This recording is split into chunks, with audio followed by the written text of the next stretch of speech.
Hello, I believe we are live now, so hopefully that is the case. Thank you for joining us. This is our tribute series event for our April showcase, and I'm so excited to talk to one of my favorite filmmakers, Isabel Sandoval. I saw Lingua Franca, I think it was last fall. I could have my time wrong. But when I saw it, I was just like, oh my God. Like, first of all, I just could tell that she was a lover of cinema, just the way that she brought music and the camera shots together and the characters were so intimate.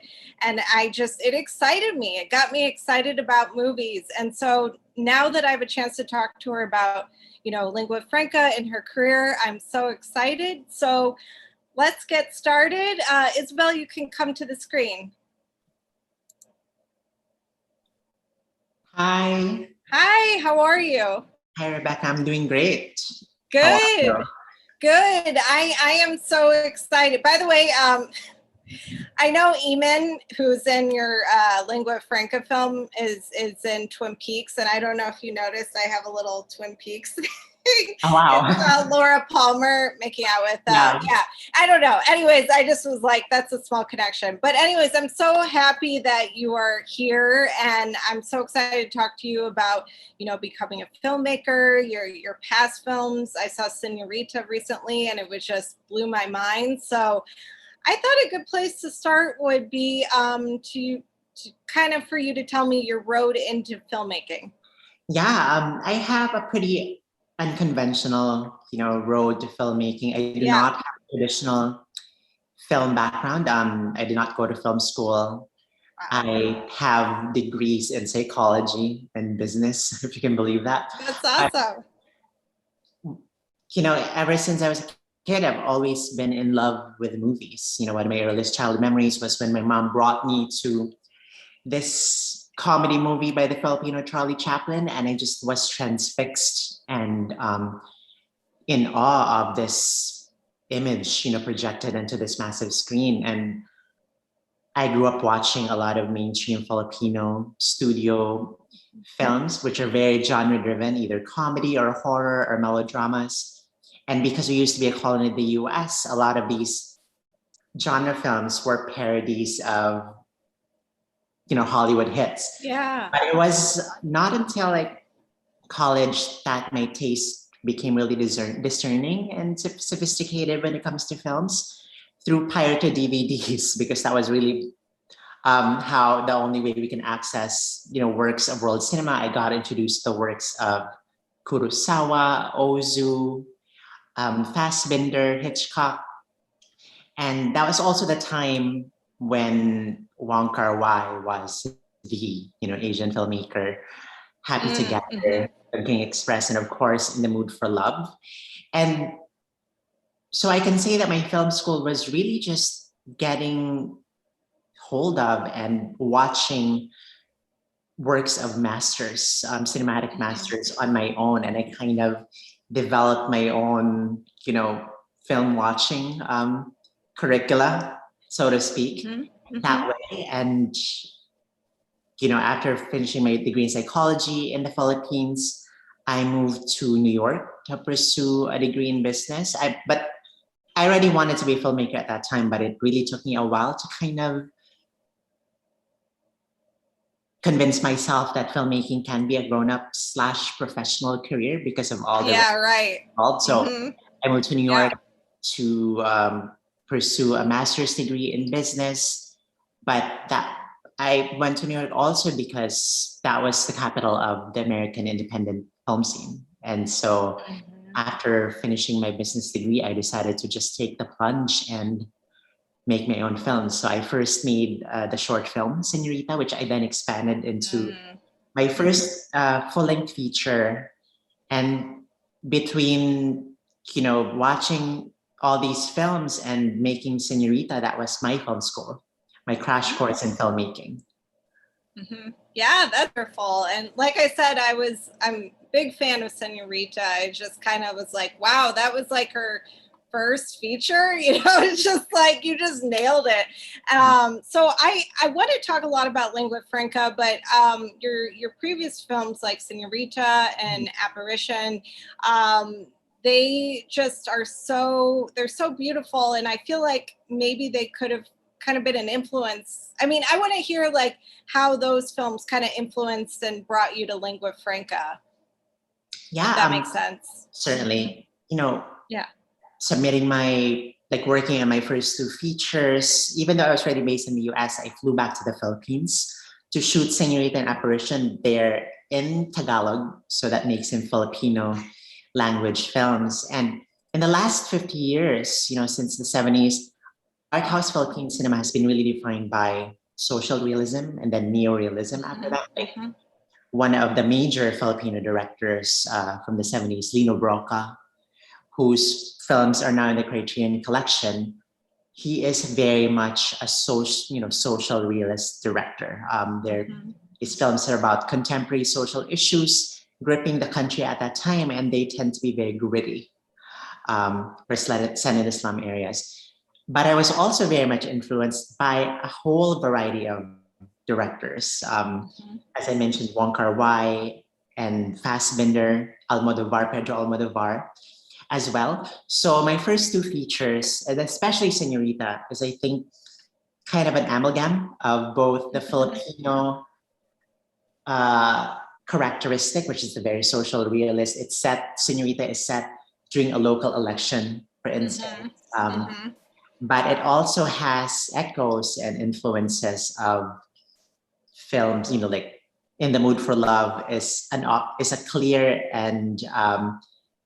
influence in Senorita, especially when it comes to musical score. Almodovar as well, and specifically Rainer Werner Fassbinder's Lola, about this night singer who becomes involved in, you know, some shady dealings. All those combinations, and actually the most important influence in Senorita in terms of the character that I played, Donna/Sophia, is flute. Yeah, okay, I see that. Starring Jane Fonda, and I can say that Senorita is very much, I think, a quintessential or a typical first film, in that it's really a young filmmaker that's testing, you know, throwing all these ideas to the wall, you know, and seeing what sticks. And after that, I made Apparition, which is a lot more austere and a lot more subdued compared to Senorita. And I can say my biggest influence while making Apparition was European art house. I like to call Apparition my Bergman movie. That makes sense. I was a big fan of Persona, as well as his trilogy Through the Glass Darkly, Winter Light, and that's very much apparent in Apparition, which is about a group of cloistered nuns in a secluded monastery. And it's a film about silence, literal and symbolic silence. And so after that, that was when I transitioned. I underwent my gender transition. That's why there's like a 7-year gap between Apparition and Lingua Franca. And as I was undergoing my gender transition, I also wanted to really discover who I was as a filmmaker in terms of my aesthetic sensibility and my voice, because my first two films, I can say, are works of an acolyte, so to speak, someone who's like in awe or enthralled by, major directors. And a lot of my flourishes in those films tend to be like nods to those directors. But I feel like with Lingua Franca, I'm starting to kind of incorporate those nods, influences, and combine them together and transmute them to come up with something that's distinctly and uniquely my own. Yes. And I could totally see that. I mean, so Senorita, I'm a big fan just because I feel like, I know you were influenced by all these other filmmakers and movies, but I honestly think it's super original what's in that film. Like you know, I know about all the stuff that has happened with the government in the Philippines, and then just seeing a woman who, you know, goes through all of that and, you know, kind of changes her way of looking at the world. It's kind of like a coming of age, you know? But it's like, it's a unique coming of age. So I feel like Lingua Franca is kind of like a continuation on that a little bit, or at least that's how I see that. So yeah, I mean, amazing films. And, you know, just like one additional note, I feel like with Lingua Franca, you know, if I were to like look at it from like an impartial, objective, third person perspective, it based on that film, it looks like my style is I tend to marry themes that have a strong political underpinning or impulse to them with a tone and a sensibility that's lyrical and poetic and sensual. Yeah, I love that. And we kind of talked about this already, but I love how you kind of do a mix of sexuality, politics, religion, and in Lingua Franca, I mean, I don't know if people watching saw that clip that I added onto this Q&A, but just the way with the slaughterhouse, how you have that church music going through with you know, when he's moving the meat and all that, and just it's so beautiful. Like, can you talk about that scene, that clip that you sent me, and kind of like how you brought all those elements together in those moments? Yeah, and that was kind of the montage, right? Yeah. With that montage, I wanted to show imagery that's typically associated with something grittier and more earthy, but ennoble it with something lush and romantic and transcendent. And that's why I use that Russian choral music. I feel like one, you know, key element of my style is just the kind of contrast in mood between the image and the sound. For instance, like this is one example. Another example is the opening and closing passages where we see these, you know, almost still images of scenes in Brighton Beach, you know, essentially portraits of America, but we're hearing in voiceover Cebuano, my native language, and just interesting juxtaposition and dissonance between an image that's American with a dialogue or a voice that's foreign. I also, one last thing is that I like to, and especially with the sex scene that cuts to the extreme wide shot and, you know, the subway shot that starts, you know, zooming in. I like the cutting from extremely close-up shots that are very intimate to something extremely wide where you can see the subject and the milieu and the setting. Yeah, I love that. And I feel like, so I was thinking about the conversation, that Coppola film where they're dealing with like the sound and everything, but I feel like you take it like a step forward. Like, instead of just like one conversation, you just have this beautiful like lyrical way of putting the dialogue throughout the whole film. And one of my favorite bits of the film is when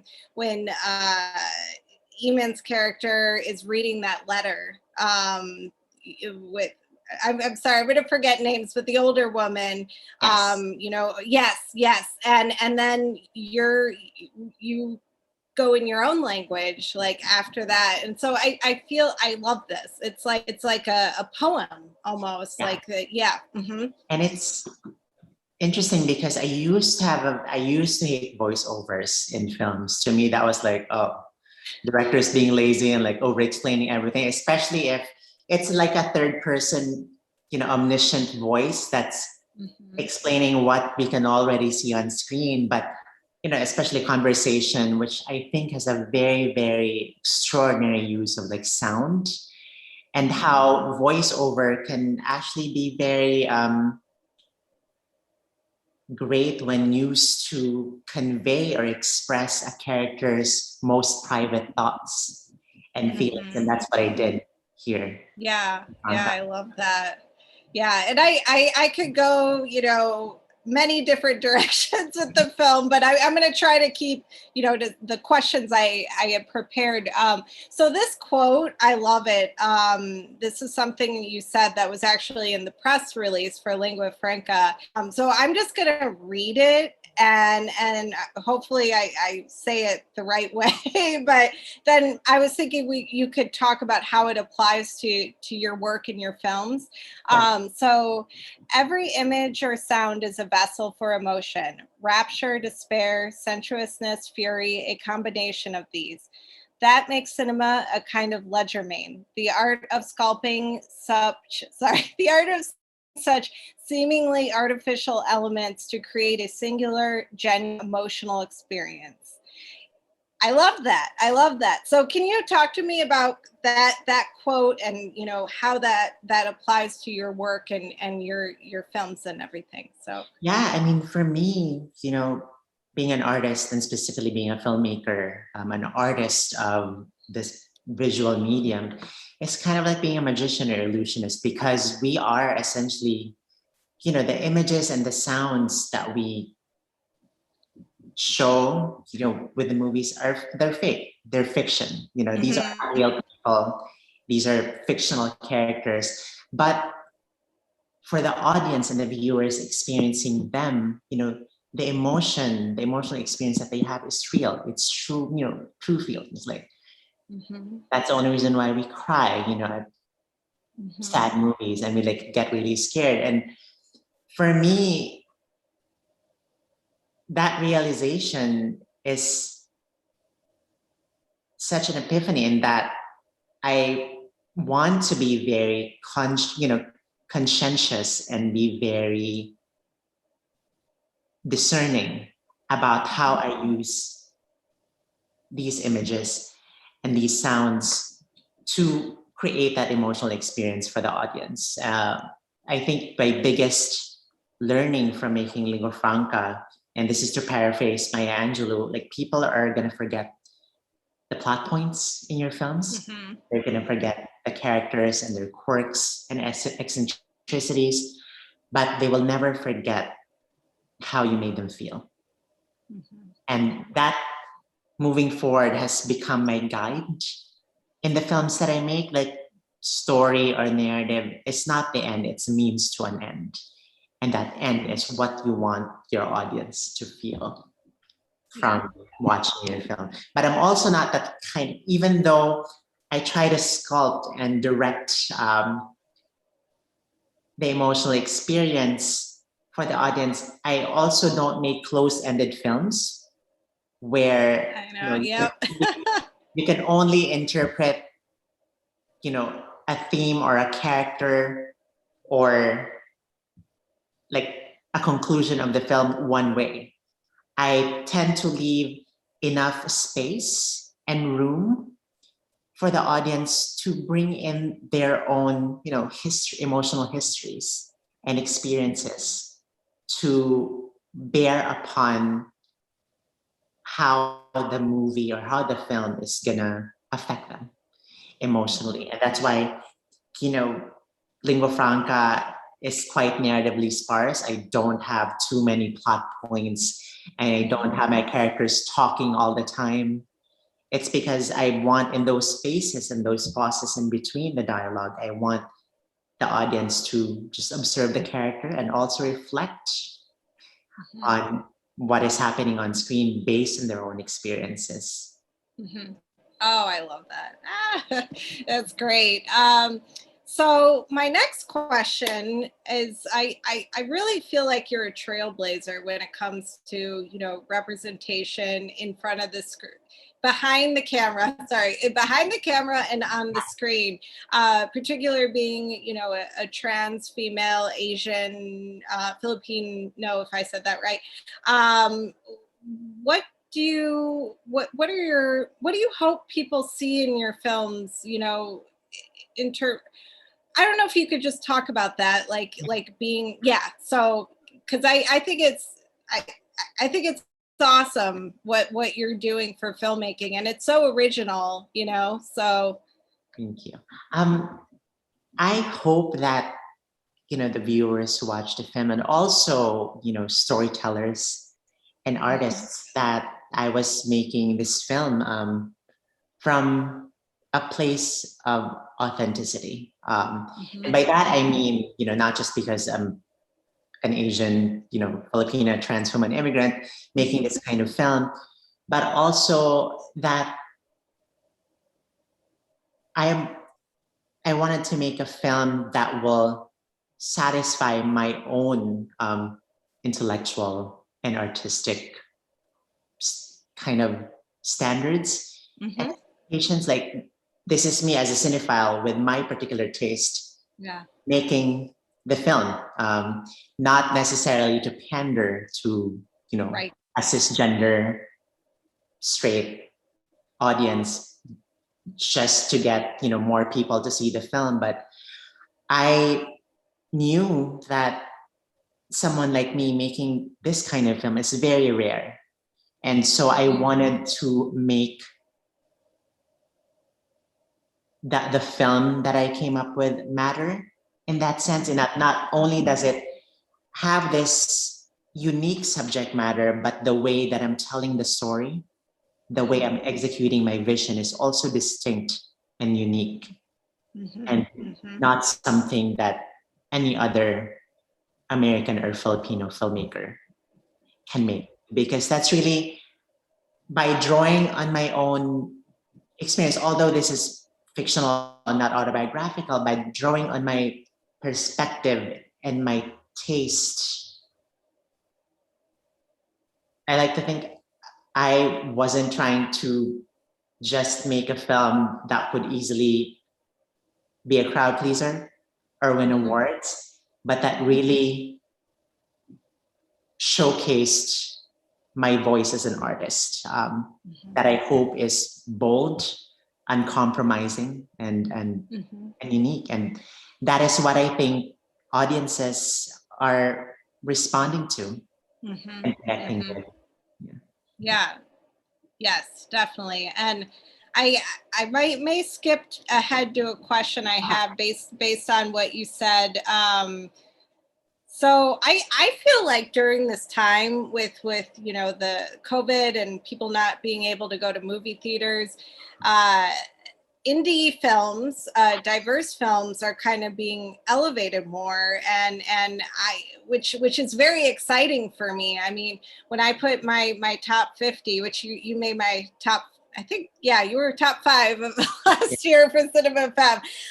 But I really feel like those films that are so rich and real and, you know, diverse are becoming more mainstream. So I just wanted to kind of get your thoughts about that. Like, you know, when theaters open up, do you see a shift that's changed in the past year in terms of the kind of films that are becoming more mainstream, if that makes sense? Certainly, I feel like, you know, because after a year in isolation, there's going to be more appetite and more hunger for films that could really connect emotionally. And that's why, like, Lingua Franca quite, you know, thrived in some sense during the pandemic, because it's an intimate film that's best seen in an intimate setting. And I think people are just craving for more human interest and sort of down to earth films. I think in the last 10 years or so, there's been just the dominance of the superhero slash tentpole movie that we kind of lost that, mid-range human interest drama. And I think there's going to be a resurgence of that. Yes, yes. I'm really excited. And even with, the Oscars, like Chloe Zhao and Emerald Fennell, like we're getting some women there, which is great. And I feel like there is a shift and a change. So I'm trying to be hopeful about that. So hopefully that'll, that trend will continue with the theaters opening. Exactly. So yeah, I mean, we're kind of coming to the end, but I wanted to ask two more questions. This is a question I always ask that I love hearing answers for, the answers I get. What do you hope people see in your films? I hope that people see real people in my films and not just one-dimensional caricatures that are supposed to represent certain communities. The way I wrote and created Olivia and the world of Lingua Franca is that these people with their depth and complexity and humanity leap through the screen and into the hearts and minds of audiences as living, breathing people. And that I hope people who watch Lingua Franca and films like it are able to engage with the themes and the issues that they tackle on a deeper and more profound level. Yeah, I love that. I love that. And I love seeing, Lingua Franca and seeing a trans woman on screen in such a normal way. And I feel like your film is just going to change things. Like people say, oh, these are real people, like I just feel like stories and bringing things on screen, like powerful stories like you've brought to the screen is really making a difference. So I'm very excited to hear what's coming up for you. Yeah, I'm working on the next draft of my new feature film, Tropical Gothic. It's set in the 16th century in the Philippines. It's about a native priestess who pretends to be possessed by the spirit of her Spanish master's dead wife. In order to psychologically manipulate. Awesome. It's my own riff on Hitchcock's Vertigo. But yeah, this is also my most ambitious film artistically, because while my previous features are kind of anchored in realism, either social realism, but social or realism mixed with a more delicate lyrical sensibility. In Tropical Gothic, I really push kind of the lyrical and sensual tone that I did with Lingua Franca and push it even further. So like one interesting that I'm trying to do is I'm trying to employ elements of flourishes of atmospheric horror to convey and to capture and evoke feelings of romantic ecstasy. Oh, I can't wait to see that film. That sounds amazing. And I forgot to give a shout out to Letterboxd at the beginning of my talk here. I know that you're very connected with the film lover community, and I think cool. So I wanted to thank Letterboxd for being our media partner for this event. And yeah, it's just great to have you. And I'm very excited to see this film and what's coming up for you. So thank you so much, Rebecca, and to Cinema Femme, for supporting my work, and also Letterboxd. I love Letterboxd and all the users of Letterboxd. Yeah. It's awesome. Yeah, I'm an addict. I will have to follow each other on Letterboxd because I do a lot of lists, so I'm kind of a geek like that. But anyways, we'll close up now, and thank you so much for being here. And yeah, have a good rest of your day. Thank you, and you too, Rebecca. Stay All safe. right. Thanks. Yeah, you too.